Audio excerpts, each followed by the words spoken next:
Capítulo 3. Os sonhos. Só fui pegar a pequena Bíblia de cor cinza no dia seguinte. Nem Toone nem eu nos referimos à Bíblia novamente, depois de eu ter levado a conversa para outro assunto. Mas por toda a longa tarde as palavras da passagem fervilhavam logo abaixo da superfície de minha consciência. Cedo, na noite do dia seguinte, retirei-me para meus aposentos, onde planejava descansar e meditar. Levei comigo a Bíblia e acomodei-me nas almofadas macias do meu divã. Uma vez mais, folheei as páginas da Bíblia e li outra passagem enigmática. Romanos, capítulo 10, verso 4. Pois Cristo significa o final da luta pela justificação da lei, e isso para todos os que nele creem.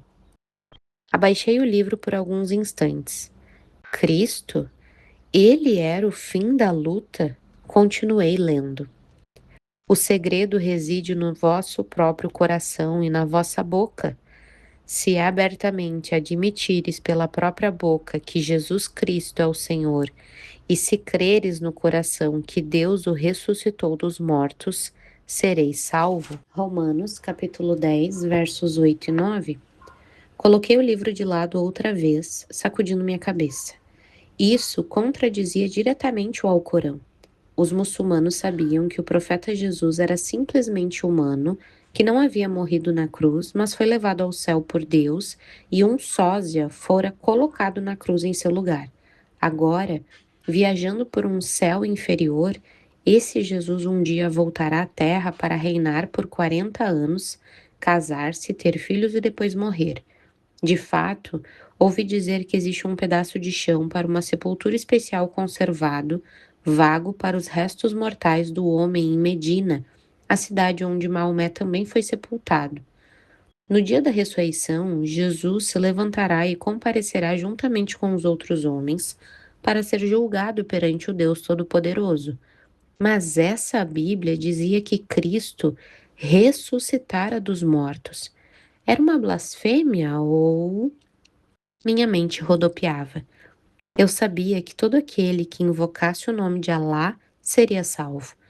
Mas crer que Jesus é Alá, até Maomé, o último e maior dos mensageiros de Deus, o selo dos profetas, foi somente um homem mortal.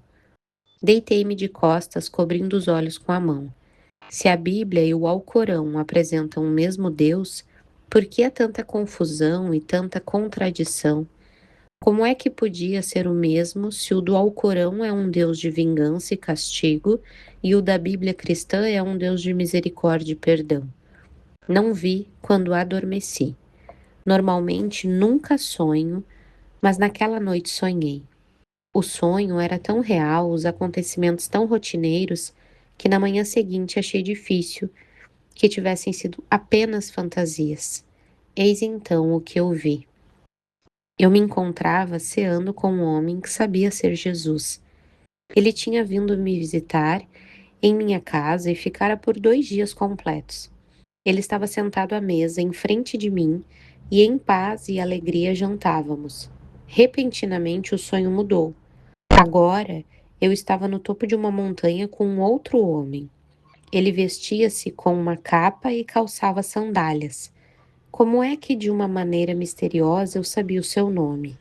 Encontrei-me contando a esse João Batista a conversa recente que tivera com Jesus. O Senhor veio e hospedou-se em minha casa por 2 dias, eu disse. Mas agora ele se foi. Onde ele está? Eu devo encontrá-lo. Talvez você, João Batista, pudesse me levar até ele. Foi esse o sonho. Acordei gritando o nome de João Batista. Nurjan e Haisham entraram correndo em meu quarto. Pareciam embaraçadas com minha gritaria e começaram apressadamente a preparar minha toilette. Tentei contar-lhes meu sonho enquanto trabalhavam. Oh, que bom! Sorriu Nurjan, apresentando-me a bandeja de perfumes. Sim, foi um sonho abençoado, murmurou Haisham, enquanto me escovava o cabelo. Fiquei surpresa que, como cristã, Haisham não tivesse mostrado maior entusiasmo. Ia perguntar-lhe a respeito de João Batista, mas parei a tempo. Afinal de contas, Haisham era uma simples aldeã. Mas quem era esse João Batista? Eu ainda não havia encontrado o nome na porção que estava lendo da Bíblia. Nos próximos 3 dias, continuei lendo tanto a Bíblia como o Alcorão lado a lado, passando de um livro para o outro. Encontrei-me pegando o Alcorão por um sentimento de dever e depois avidamente voltava-me para o livro cristão, lendo aqui e ali, examinando esse mundo novo e confuso que acabara de descobrir. Toda vez que abria a Bíblia, me enchia um sentimento de culpa. Talvez isso resultasse na minha criação rígida. Mesmo depois de me tornar mulher, papai tinha de aprovar todo o livro que eu devia ler. Certa vez, meu irmão e eu levamos um livro às escondidas para o nosso quarto. Embora fosse um livro totalmente inocente, ficamos muito assustados ao lê-lo. Agora, enquanto abria a Bíblia, reagia da mesma maneira. Uma história me chamou a atenção.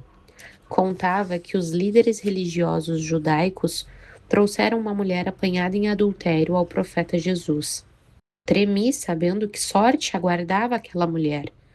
Os códigos morais do Antigo Oriente não eram muito diferentes dos nossos aqui no Paquistão. Os homens da comunidade têm o dever por tradição de punir uma mulher adúltera. Enquanto lia a respeito dessa mulher em pé perante seus acusadores, eu sabia que os próprios irmãos, tios e primos estavam na linha de frente, prontos para apedrejá-la. Então, o profeta disse: Aquele que dentre vós estiver sem pecado, seja o primeiro a tirar a pedra. João capítulo 8, verso 7. Vacilei, enquanto com os olhos da mente observava os homens saindo um a um. Em vez de supervisionar a morte horrível dela, Jesus havia forçado os acusadores a reconhecer sua própria culpa. O livro caiu em meu colo, enquanto ali permaneci em profunda meditação. Havia algo tão lógico, tão correto no desafio desse profeta. O homem falava a verdade. Então, 3 dias depois, tive um segundo sonho muito estranho. Eu estava em meus aposentos quando uma criada anunciou que um vendedor de perfumes esperava para me ver. Levantei-me apressadamente, pois nessa época havia falta de perfumes importados no Paquistão e tinha muito medo de ficar sem meu luxo favorito. Então, no meu sonho, alegremente pedi que a criada fizesse entrar o vendedor de perfumes. Ele estava vestido à maneira dos vendedores de perfumes dos dias de minha mãe, quando esses mercadores iam de casa em casa vendendo seus produtos. Ele usava um casaco preto e levava seu produto numa valise. Abrindo a valise, tirou uma jarra dourada, removendo a tampa, entregou-me a jarra. Ao olhar para ela, fiquei sem fôlego. O perfume brilhava como cristal líquido. Eu ia tocar o líquido com o dedo, mas ele levantou a mão. Não, disse ele. Pegando a jarra dourada, foi colocá-la sobre minha mesa de cabeceira. Isso se espalhará pelo mundo todo, disse ele. Quando acordei na manhã seguinte, o sonho ainda estava vívido em minha mente. O sol entrava pela janela e eu ainda podia sentir o cheiro daquele perfume. A fragrância deliciosa ainda enchia o quarto. Ergui-me e olhei para a mesinha de cabeceira como que esperando ver uma jarra dourada ali. Contudo, onde estivera a jarra, estava a Bíblia. Um formigamento passou-me pelo corpo. Sentei-me à beira da cama, meditando em meus 2 sonhos. O que aquilo significava? Fazia anos que eu não sonhava. Agora, tinha tido 2 sonhos vívidos em seguida. Havia alguma relação entre eles? Relacionavam-se com o meu encontro recente das realidades do mundo sobrenatural? Nessa tarde, saí para meu passeio costumeiro no jardim. Meus sonhos ainda me perturbavam, mas agora algo mais fora acrescentado. Era como se eu sentisse uma deliciosa e estranha alegria, uma paz que ia além de qualquer coisa que havia conhecido antes. Era como se eu estivesse perto da presença de Deus. De repente, ao sair de um pequeno bosque para uma área inundada de sol, o ar ao meu redor pareceu tomar vida com outra fragrância adorável. Não era a fragrância das flores. Era tarde demais para qualquer dos jardins florescer, mas uma fragrância muito real, não obstante. Um tanto agitada, voltei para casa. De onde viera aquela fragrância? O que estava acontecendo comigo? Com quem podia eu conversar a respeito do que me acontecia? Teria de ser alguém que tivesse conhecimento da Bíblia. Eu já tinha deixado de lado a ideia de interrogar meus criados cristãos. Em primeiro lugar, nem podia pensar em pedir informações a eles.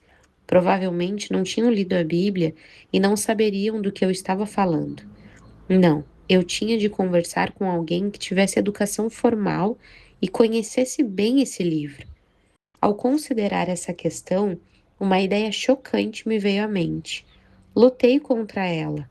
Esse seria o último lugar onde deveria procurar ajuda. O nome, porém, continuou voltando a mim de um modo que não pude mais deixar de perceber. Por isso chamei na campainha Mansur. Quero que você prepare o carro. Então, como que pensando melhor, acrescentei: eu mesma vou dirigir. Os olhos de Mansur se dilataram. A senhora vai dirigir? Sim, eu mesma. Ele saiu relutante. Raramente eu havia dirigido o carro tão tarde da noite. Eu havia servido como oficial no Exército Real Indiano, na divisão de mulheres, durante a Segunda Guerra Mundial. Tinha dirigido ambulâncias e carros do comando por milhares de quilômetros em todos os tipos de terreno. Mas o tempo de guerra era uma coisa, e ainda assim sempre dirigia na companhia de alguém. Uma filha da nobreza Nawab não devia dirigir seu próprio carro na vida normal, especialmente à noite. No entanto, eu sabia que não podia arriscar que Mansur soubesse o que eu estava planejando fazer, pois logo os criados estariam comentando. Estava convencida de que havia somente uma fonte onde podia encontrar respostas para minhas indagações. Quem era esse tal de João Batista e o que significava aquele perfume?